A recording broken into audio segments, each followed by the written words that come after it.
Good afternoon, and welcome to the Wednesday afternoon conference call with Trusts Unlimited. This is Jim George speaking. I'm the non-attorney spokesman and facilitator for Trusts Unlimited, and today is July 13th, 2022.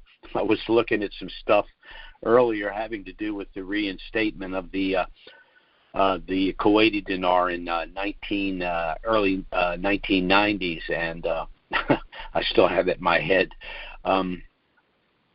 We have a lot here to discuss today, and by way of a caveat, I don't know if we're going to be able to get through it or not. I'm having all kinds of computer issues here.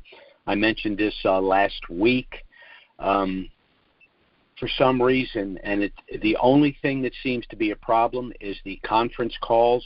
I had my computer guy in last week, and coincidentally, the format for free conference call completely changed a couple of weeks ago, and ever since they made that change, I've been having trouble on my end. So I'm still not sure where the problem is, but I'm going to give it a shot. But again, if we can't get through this, or I can't move, for example, from conference mode to a Q&A, I apologize, but for some reason, this thing's unresponsive. Some of you may have even been on the call before I was able to get on it myself, so you may have heard other people, in the background, because I wasn't able to mute all of the callers, and had I not been able to get through, there's just nothing I could have done. But anyway, by way of an explanation, that's what's the problem's been the last couple of weeks.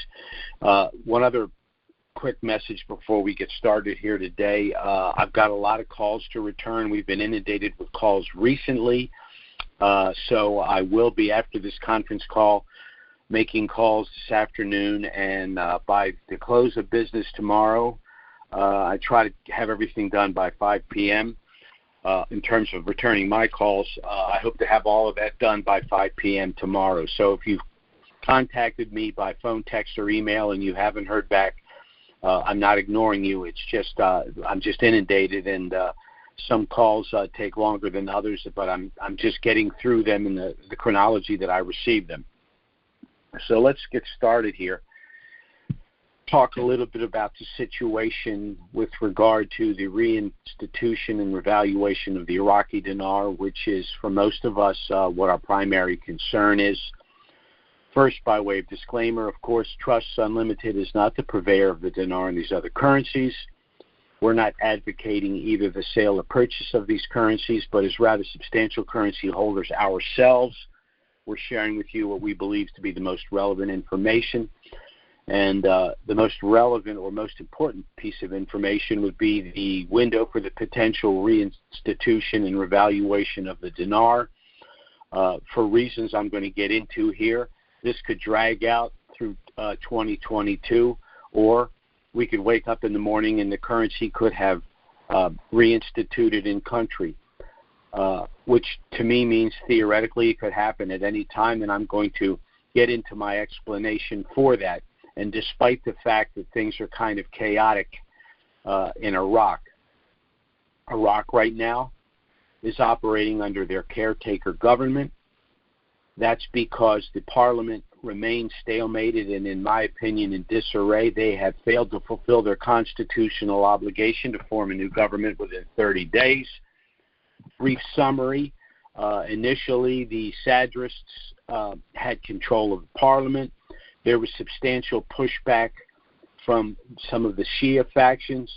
Those factions coalesced into the Coordination Framework, which is a loose confederation of anywhere from extremely moderate to extremely radical pro-Iranian Shia. The Sadrists stepped back, allowed the Coalition Framework 40 days to form a government. They weren't even able to come to agreement among themselves. During that period of time, the tripartite coalition was formed, which was a confederation of the Sadrists and the Kurds. So as it stands right now, the parliament stalemated. There are 3 candidates that were named as potential prime ministers for the new government. They are al-Maliki, we all know who that guy is, Abadi, who was the previous sitting prime minister, and a gentleman, al-Sudani, who was the Minister of Human Rights under the Maliki regime. Now, I know when I say the name Maliki, we all get a little nervous because we know this guy's track record. It seems that he has already announced that he is resigning, and he will not be one of the potential candidates for the prime ministership. I think what happened here is, once again, the coordination framework is a loose confederation of Shia, many of whom are moderate, and Maliki was going to have a hard time getting all of their support, let alone support from the Sadrists and the tripartite and the Kurds and all of the other groups. So I hope and I believe that Maliki has finally seen the writing on the wall. He's not going to be the prime minister. Now, Abadi was in there before. He didn't do a particularly good job, and Sudani is kind of an unknown. The fact that he was in the Maliki government does not mean necessarily that he'd be a bad guy. So I would categorize Abadi and Sudani as Kazemi light, and I still like the group that's in there now, the caretaker government. And there are a couple of options. One is that the parliament can seat a government post haste. I don't see that happening. Second is to have a runoff with the remaining two, Abadi and Sudani. That's a possibility. And the third option is one that they've already exercised 2 or 3 times in the past, and that is to simply allow the caretaker government to function for the remainder of the year. And, of course, that would be Kazemi as prime minister, Salih is Salih is president of the Republic, and al-Habussi is the Speaker of the House. And that's as good a bunch as you're going to get, given their options. So now that the celebration of Eid al-Adha has ended on July 9th, the Parliament can no longer use that as an excuse to postpone moving forward. In addition, they are getting pressure from some of the international agencies. Even the United States Treasury is involved in it now, along with the World Bank, the IMF, the G7, G20 nations, and the EU are basically saying, we're ready to go if you are. There are still individuals that are holding out on the reinstitution and revaluation of the dinar. One group are the pro-Iranian Shia officials who simply are making money nefariously with this chaos and want Iraq to remain a piggy bank for Iran. Another group are economists, respected individuals who say that the money supply, the amount of dinar on the street is just too many and you cannot reinstitute with this many dinar. I think that's a fallacious argument, because the argument is that, with all those trillions of dinar out there, you can't revalue them because that's going to create hyperinflation. The reason I disagree is because it's the deletion of the zeros, the removal of the provisional 3-0 currency that will, in fact, reduce the money supply. So a 25,000 dinar provisional note will not be 25,000 reinstituted dinar. It will be 25 reinstituted dinar by reducing the 3 zeros in country. The currency outside of the country, the currency that we possess, will be retired. So if we take our 1 million dinar as an example to the bank to exchange them, and let's say it's $3, we get $3 million. That 1 million dinar that we exchange for the $3 million US is being retired. So that does not increase the money supply of Iraq. What it does do, though, is increase the money supply in the United States. So if anyone's going to have an inflationary issue, which we are already in the midst of anyway, it's going to be us. Of course, the argument is if you've got a net worth of $500,000 without inflation, or you have a net worth of $15 million with inflation, I'll take the $15 million. So, The issue for us is, after we've done our exchange, particularly with the possibility of a digital currency, we need to transition to tangibles and precious metals, perhaps cryptos, other things to get our money out of the U.S. fiat currency. And the next argument here is the one about economic growth. This is the chicken and the egg argument. The argument is that you cannot revalue or even reinstitute the dinar until you see economic growth in Iraq.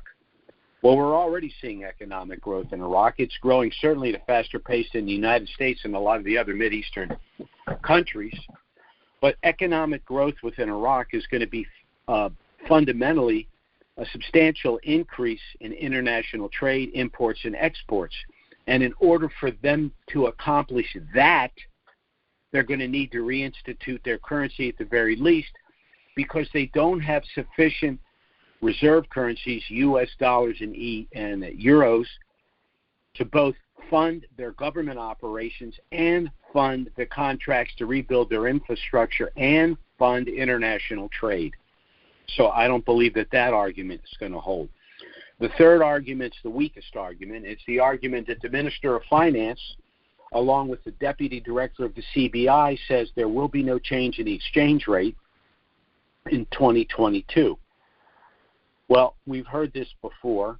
They said that when the exchange rate, when the value of the dinar dropped. Now they're saying it with the advent of the dinar increasing in value. And we don't need a substantial increase for them to go to a float. They're going to need to go to 1-to-1, in my opinion, with the U.S. dollar if they want to see genuine expansion in their economic growth, international trade, and all of that. So the fact that they said that, this is no different than what happened in Kuwait in the early 90s.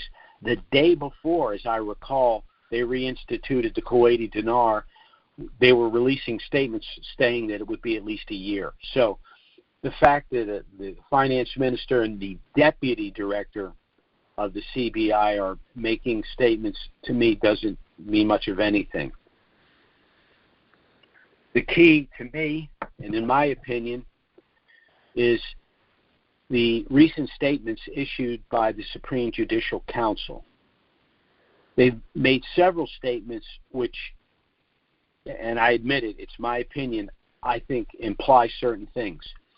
First, they made a statement, which is, of course, a factual statement, that the Iraqi constitution is actually silent on the issue of the caretaker government. So while it may be an extra-constitutional entity, it was in fact created out of necessity due to the failure of the parliament to form a new government. And this is the third time, I believe, that we found ourselves in this situation.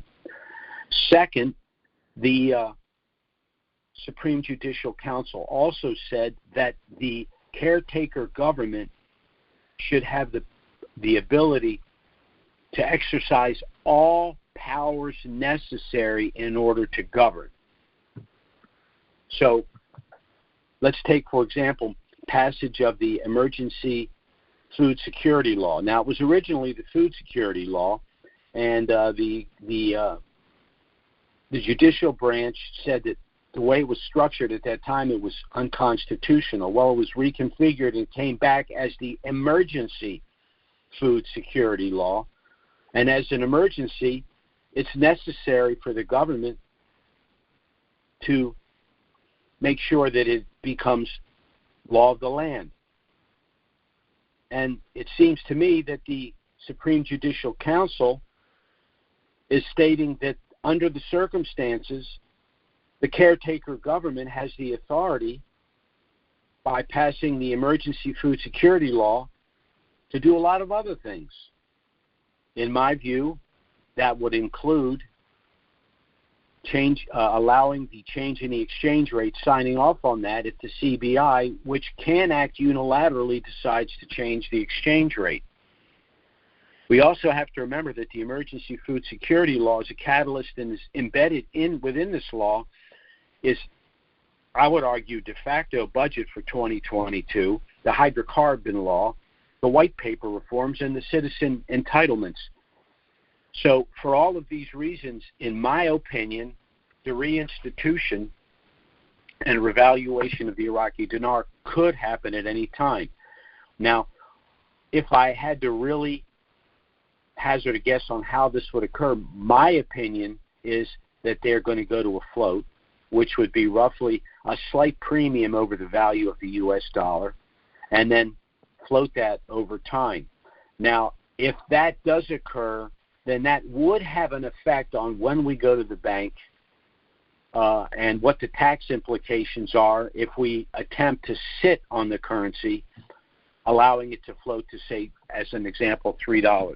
That's a discussion we're going to have if they reinstituted one-to-one, and I can't imagine that they would go to a float and not within a very short period of time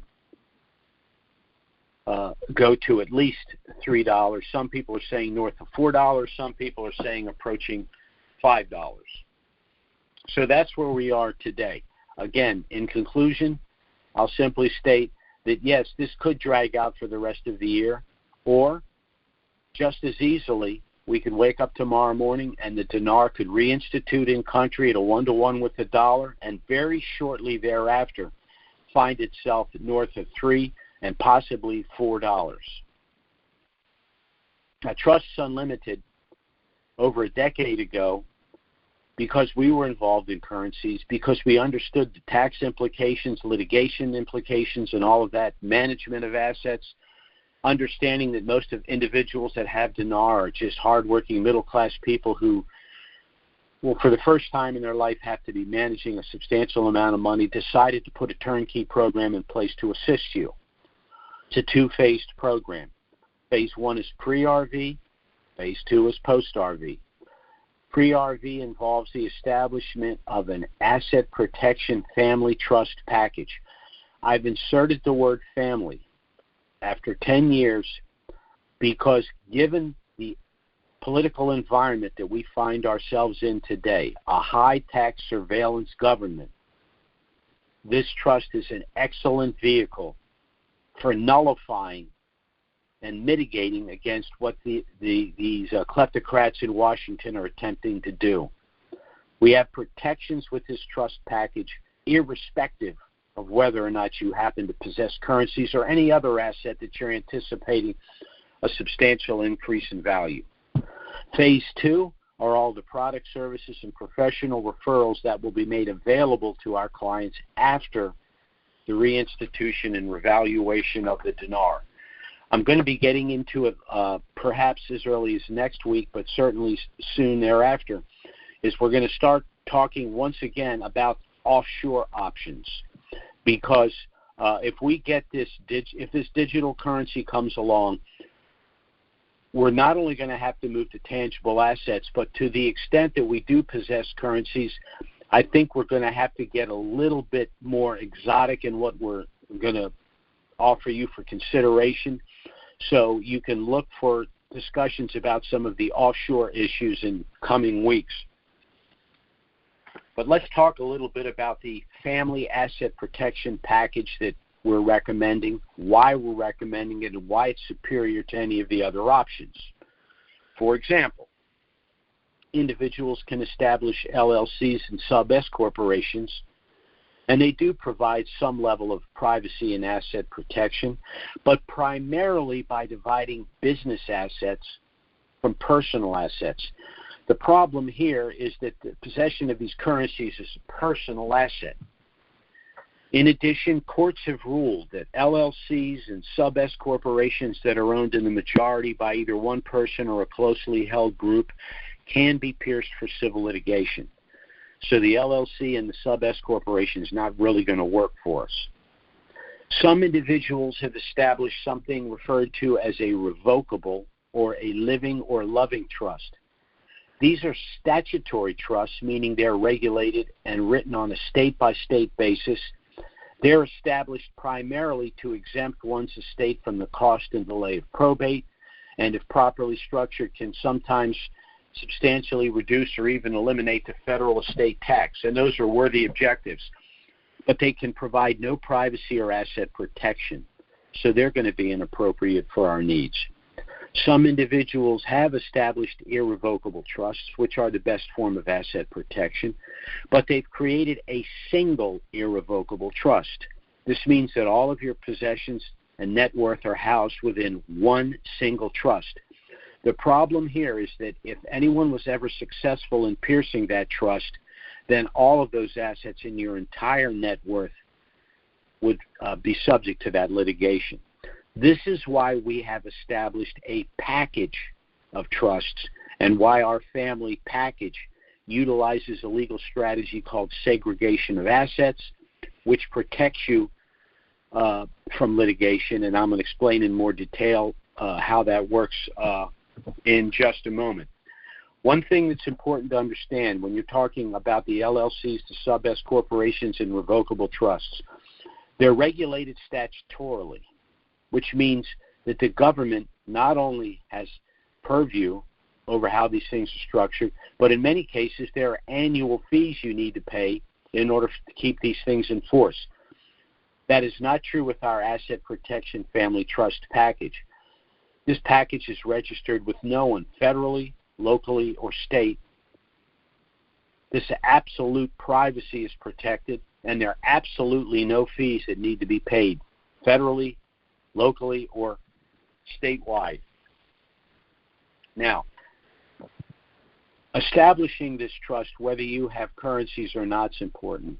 But if you are an individual who possesses dinar or other pre-valued currencies, or an asset that you think will appreciate substantially, this trust package needs to be established prior to the reinstitution and revaluation of these currencies for a number of reasons. First, by establishing this trust package, you're going to preserve your privacy and your anonymity. That's because the assets within this trust package are sealed, meaning the general public will have no knowledge of your assets or your net worth. Second, by establishing this trust package, you will be able to successfully avoid personal IRS scrutiny. If you are holding these currencies in direct title when they revalue, the IRS will automatically spit out an audit because of the magnitude of this revaluation relative to your prior year's earnings. In addition, the IRS may even decide to do a full-blown 6-year audit based on the magnitude of this revaluation relative to prior year's earnings. Now, such an audit would be time-consuming. It would certainly be frustrating because it's come along at the precise time these currencies have revalued, and you have many other much more important things you'd rather be doing than dealing with the IRS.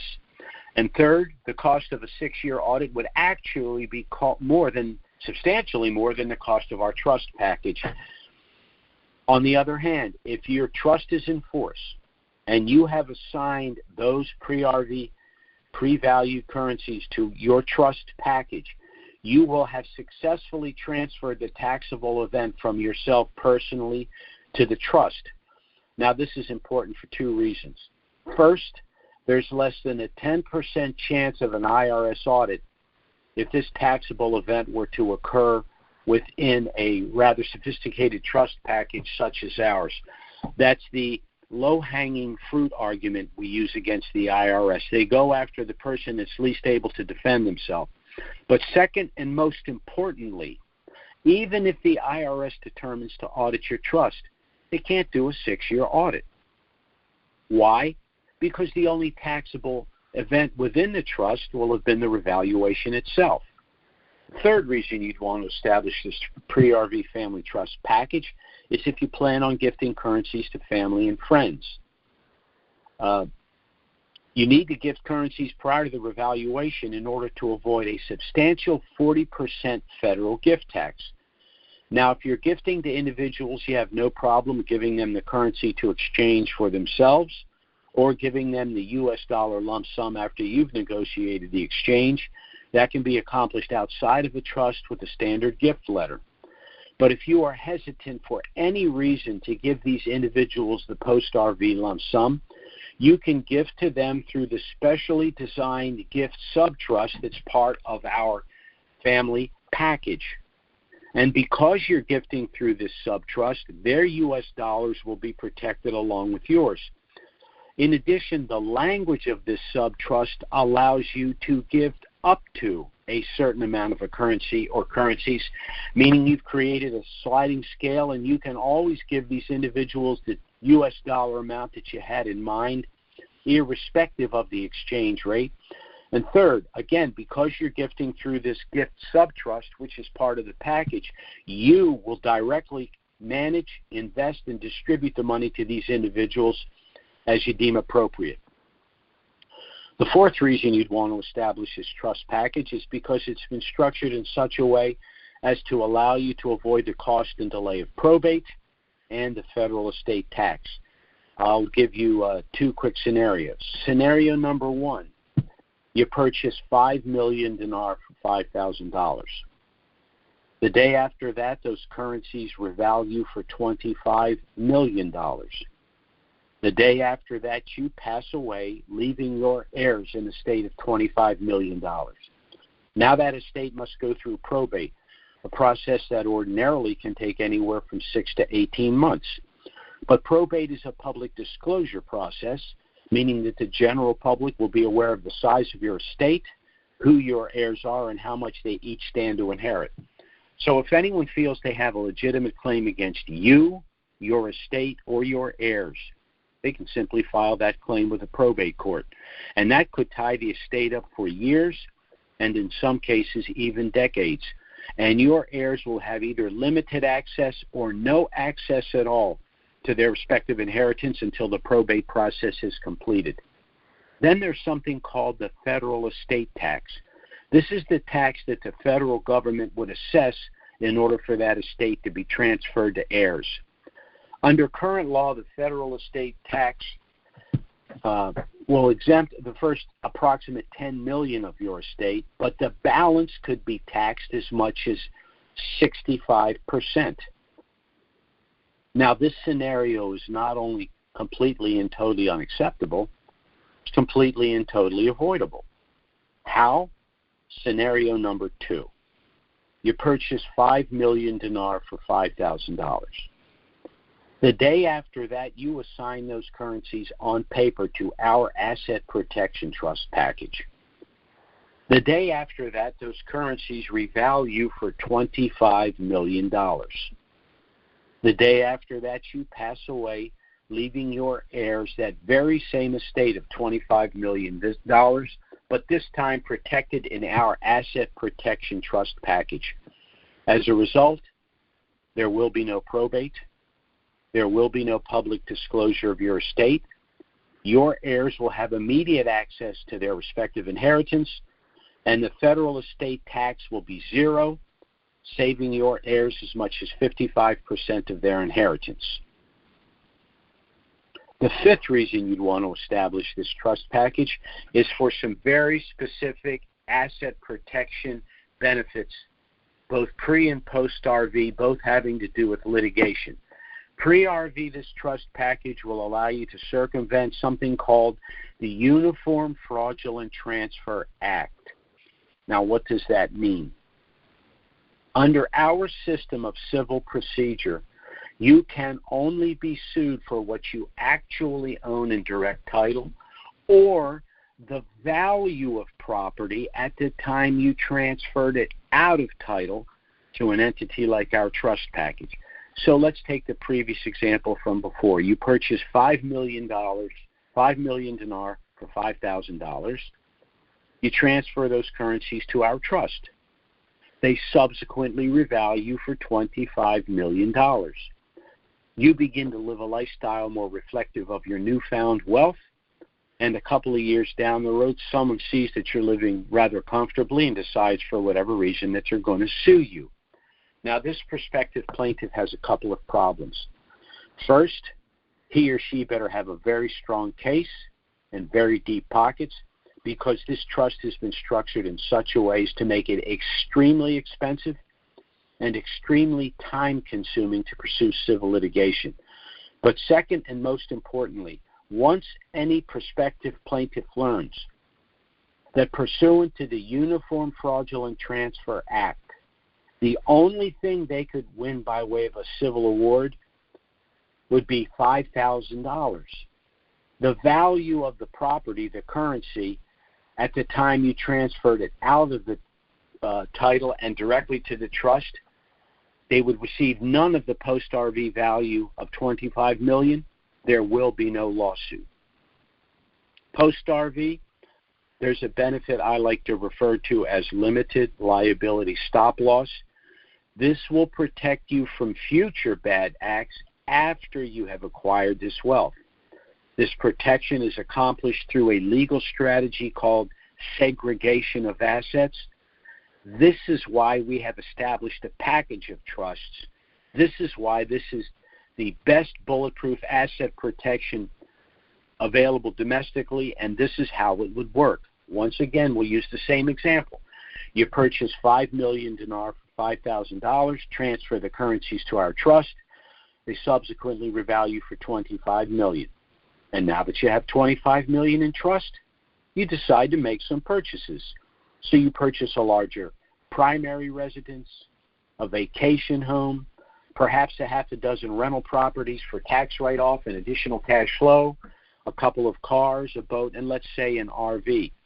But as you purchase these items, you place each of them in their own separate subtrust to be managed by your master trust. Now, how does this protect you from civil litigation?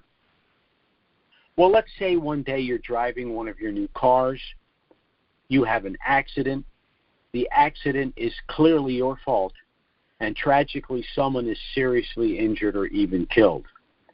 Well, the family of the victim is going to want to sue you. But remember, civil suits are about monetary awards, and you don't legally own anything.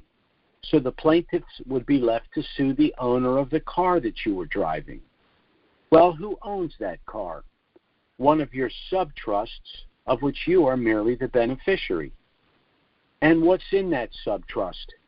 Merely that one car and the car insurance policy. In that scenario, the car insurance carrier will negotiate an out-of-court settlement with the victim's family. You will not be involved in those rather unpleasant negotiations. The car insurance carrier will repair or replace your car, making you whole. And this is important. All of your other assets and net worth are safely protected in the other subtrusts. Why? Because under the law, those separate subtrusts are separate legal entities or persons having nothing directly to do with the accident in question. Therefore, the plaintiff would have no standing to pursue those separate legal entities or persons. So your package of trusts work very much the way a commercial barge would work, where all of the valuable cargo is stored in a series of small compartments. Why? In the event that any compartment is ever breached, the only potential loss would be the cargo in that one compartment. The cargo in the other compartments is safe and secure due to the firewalls, and the barge will never sink. Now, these benefits are lost to you if you do not establish your package of trusts prior to the reinstitution and revaluation of the Iraqi dinar and some of these other currencies. Now, there is one other benefit, and it's this. If you are, in fact, the holder of one of our pre-RV asset protection trust packages, then you will be eligible to participate in all of the products, services, and professional referrals that will be made available to you after the revaluation of the currency.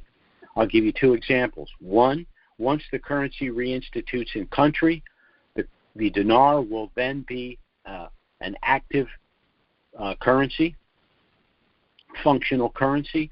I will then be in a position to go to the banks, explain who Trust Unlimited is, how many clients we have, the potential amount of currency involved, try to negotiate a reduced transaction fee and the highest street rate available. Second, Trust Unlimited will be sponsoring a post-RV seminar, at least for the time being, to be held in Disney World in Orlando, Florida, in order to assist all of our clients now that they've acquired this wealth. Now, present at that seminar will, of course, be the staff of Trust Unlimited to instruct you on the funding and management of your trust packages. Many of our clients have expressed desires to establish scholarship funds, foundational trusts, special needs trusts, charitable remainder trusts, and even the more complicated 501c3 nonprofit and offshore trusts. And the proper way to fund those is with the direct transfer of funds from your asset protection trust to those newly formed entities. We'll also have our tax specialists there, since the acquisition of this wealth means you're going to need to look into some of the more sophisticated tax strategies to legally reduce whatever tax liability there may be. We'll also have our independent fee-based wealth managers there as well. You're going to want to reposition your funds as quickly as possible for a number of reasons. One might be the establishment of a digital currency, which inherently transfers control of that wealth to the central banks, actually to the Treasury Department. In addition, the revaluation of these currencies could be hyperinflationary, so you're going to want to get out of financial assets and currencies and move to tangible assets, which not only will retain their value, but should increase substantially in value. And third, you want to avoid what could happen by getting involved with nefarious individuals. We know that statistically that 95% of all windfalls, however large and from whatever source, are lost within 3 to 5 years due to inexperience, mismanagement, and fraud. We also know that the general shift from fiat-based to Basel III compliant commodity-backed currencies is the way you want to go to the extent of your wanting to possess currencies.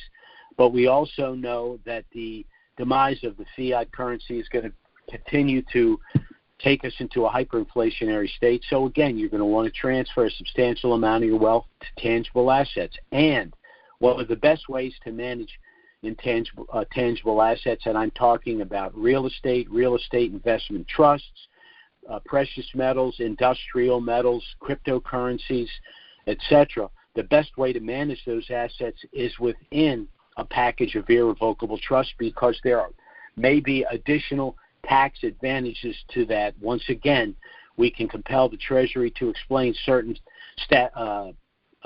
sections of the IRS code after the dinar becomes a functional currency. Now, our trust package is initially a package of 10 trusts consisting of one master trust that will hold your assigned pre-valued currencies pre-RV, and then financial assets like bank accounts and investment accounts post-RV. One optional gift sub-trust if you wish to give currencies to family and friends and manage that money post-RV, which sub-trust can be converted to a standard sub-trust if you wish, and then 8 additional standard sub-trusts to hold financial assets like homes, cars, boats, etc. Now, this trust package was created specifically for dinarians. It was the simplification of a rather sophisticated trust package that we've utilized for our more affluent clients in the past, a trust package that had an initial cost of anywhere from $6,000 to $10,000. But we knew that price tag, again, was going to be unaffordable for many, because dinarians, by and large, are middle-class, hardworking individuals that just don't have that kind of money. So by substantially simplifying the package, we've been able to reduce the cost to $3,000. There are a number of ways you can pay for that. If you pay us up front, we'll discount the price further to $2,500, saving you an additional $500. If that's not possible, we do have a deferred payment arrangement. You'd make an initial payment of $525, which sum would basically offset our out-of-pocket costs just to produce and deliver your trust to you. The balance of the $3,000 would then be paid in $100 monthly installments. We will charge no interest. The only proviso is once the revaluation of the Iraqi dinar happens, any unpaid balance would need to be paid within 30 days. So with the deferred option, anyone that has currencies and understands the need for getting their affairs in order and their trust enforced pre-RV should be in a position to afford to do so. One other suggestion: we do accept credit cards. Pay us up front with a credit card. Not only will you get the $500 discount, but the minimum payment on your card would be substantially less than the $100 a month you'd be paying under our deferred payment arrangement. but we will work with you in whatever method works best for you. Again, our objective is to help you get your affairs in order, your trust enforced, and your currencies legally and properly assigned to that trust package for all of the reasons that we've stated here. Now, I'm going to try to go to a Q&A in just a moment. I can't guarantee I'll be able to do it because this thing's been really funky the last couple of weeks. But before we move there, I want to tell those of you calling in for the first time a little bit about Trusts Unlimited and why you should seriously consider getting our initial no-obligation package. Our trust package was authored by our attorney, Robert Bly. He's been a practicing attorney for over 40 years, specializing in the areas of state planning, asset protection, and offshore planning. I myself hold degrees in political science, macroeconomics, and finance. I've worked in these areas for nearly 40 years myself, and I, along with my clients, was personally involved in the reinstitution of the Kuwaiti dinar in the early 90s. So between the two of us, Robert Bly and I have nearly 80 years' experience working precisely in these areas, and I frankly know of no firm that can make that claim. But it's important to understand this because under our system of civil procedure, it's when you hold assets in direct title that you can lose control of them. And unfortunately, it's at precisely those times in life that you need and want control. If you've lived for any length of time, you've either experienced in your own life or through friends and family things like unexpected divorce, permanent incapacitation, the onset of dementia, premature death, and prolonged and complicated probate processes. Then there are investment losses, business losses, and even bankruptcies. The number 2 loss of wealth now in the aggregate, courtesy of the information age, is identity theft. But the number 1 loss of personal wealth remains confiscation through civil litigation. Anything you own in direct title can be taken from you. So the only way that you can manage, protect, and control everything at all times and in all circumstances is through the establishment of a package of irrevocable trusts, and particularly if you have an asset like these currencies that you're anticipating a substantial increase in value. And we at Trusts Unlimited will do everything we can to help you accomplish your personal and financial objectives both pre- and post-RV as we understand them. And if you'll be kind enough to contact us and get our no-obligation initial package, we'll be able to explain to you in detail how we're going to be able to assist you both pre- and post-RV. Again, thanks for listening to the call. I'm going to try to go to the Q&A. Again, I have no guarantee this is going to work, but I'm going to give it a shot. Actually, before we do that, in case that does not work out, I do want to give you our initial contact information. For those of you that would be interested in getting our initial no-obligation package, you can go to our website, which is trusts with an S, unlimitedllc.com. Our email address is trusts with an S, unlimitedllc@gmail.com. And our phone service is 307-274-4122. Okay, I'm going to give our Q&A a shot here. Okay, I think I'm in. I'm going to give it just a few seconds here to see if there are any questions. It does not seem to be any right now. It looks like one call may have come in. I'm going to see if I can open this up. I think I have call 415. Are you there, 415? Yes, sir. How you doing? This is Al from San Francisco. Well, it came through. What do you know? Long time no talk, Al. How are you doing? Yeah, totally excited. And very much appreciative of the education going through this. Like you said, you've been through it before, and illuminating everybody, most of the people that have an ear and hear. as to what may be more beneficial or prosperous for family growth. I'm just excited. I got a question that's kind of similar or maybe not related to the revaluation. In 71, Nixon took us off the gold standard. Trump is trying to put us back on the gold standard. If he does that, how would that fare with the currencies, which from 1918, I'd say 1928 through 63, which has those locked-in values? Would that also come about the revaluation, meaning that even though he ended it, he did not, it was not extracted, so that period of time, those currencies have that value still locked inside, the silver notes, the gold notes. Would that too fare in a reevaluation or no? Okay. Well, unfortunately, there's not a simple answer to this. We have to go all the way back to 1913 with the establishment of the Federal Reserve and the federal income tax. The Federal Reserve is not federal. It's private. It's not a reserve. They literally just print money. A Federal Reserve note is not a dollar. A Federal Reserve note is a debt. All right? So the Federal Reserve prints a note. It's a debt. The federal government borrowed that Federal Reserve note. They instituted the federal income tax to pay back the debt. The Federal Reserve was also created supposedly to do primarily two things: to control inflation and unemployment. They've done neither. As an example, the amount of goods and services that one could purchase in 1913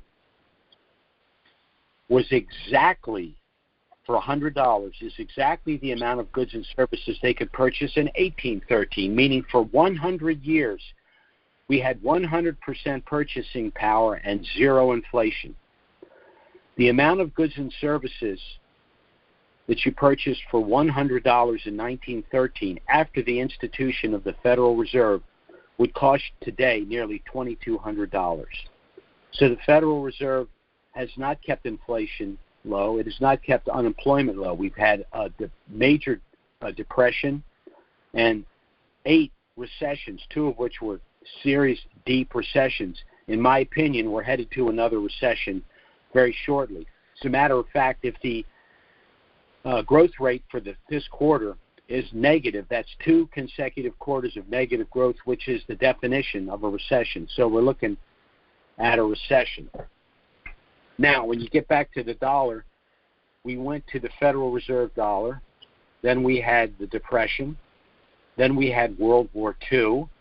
After World War II, basically, the United States dollar, because we basically were the winners of the war, the United States dollar became the world reserve currency. And that was pursuant to the Bretton Woods Convention in the late 40s. From then until 71, which you referred to, we operated that way, but we transitioned to the petrodollar.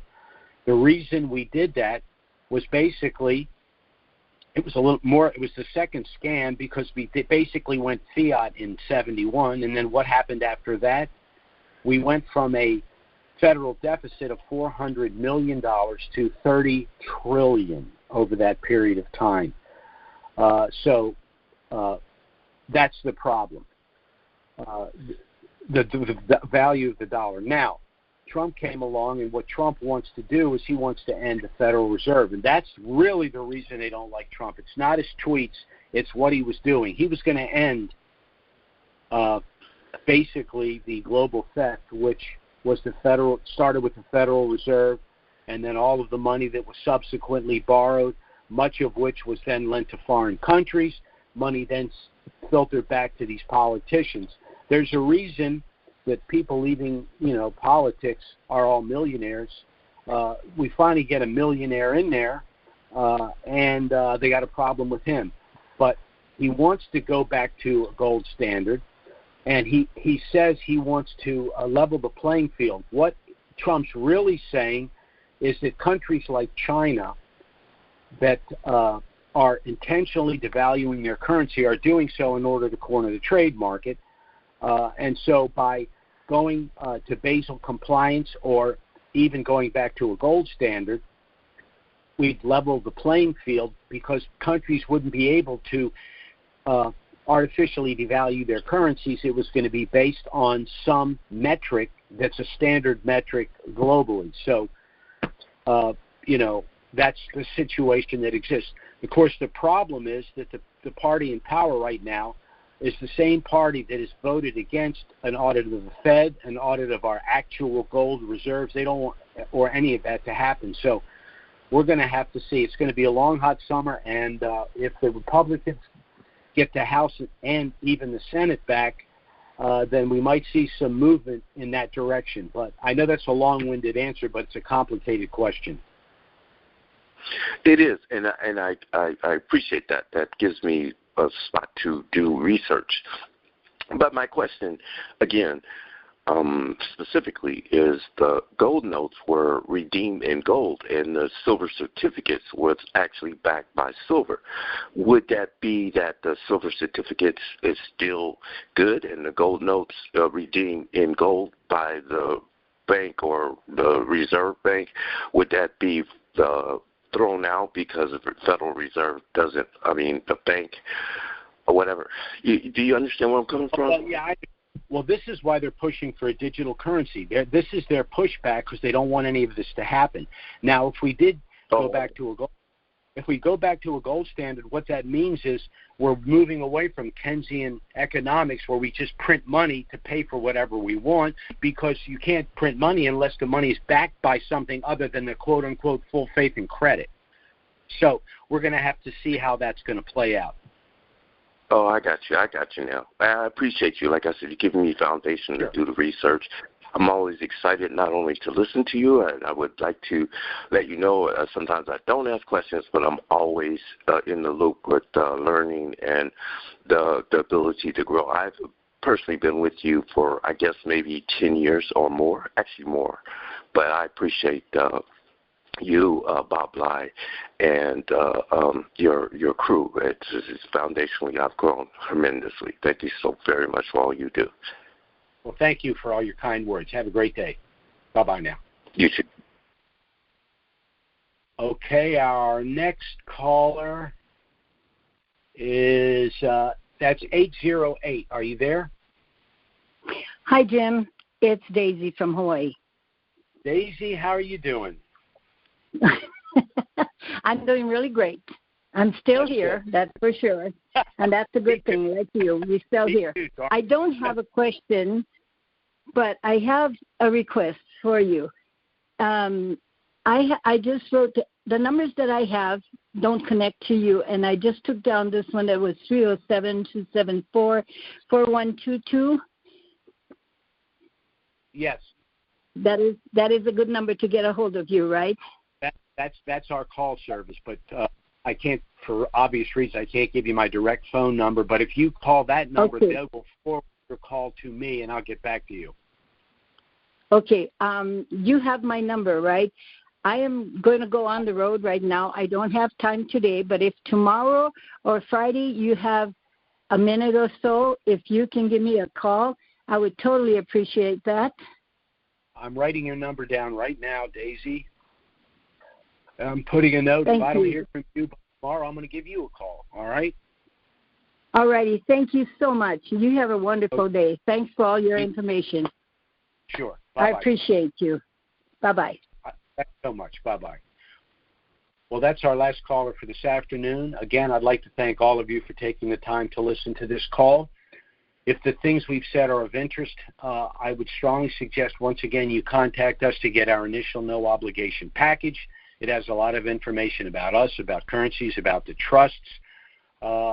We try to inform individuals even beyond the currencies, especially with the economic and political environment we're in right now. I think it's important that people utilize whatever things are available to them.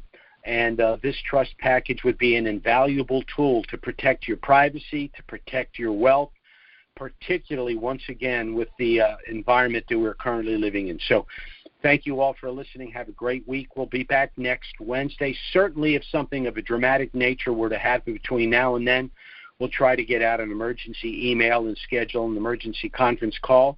But failing that, we'll be back next Wednesday, noon Eastern, 9 a.m. Pacific. Thanks for calling and listening. Have a great week, everyone. Bye-bye.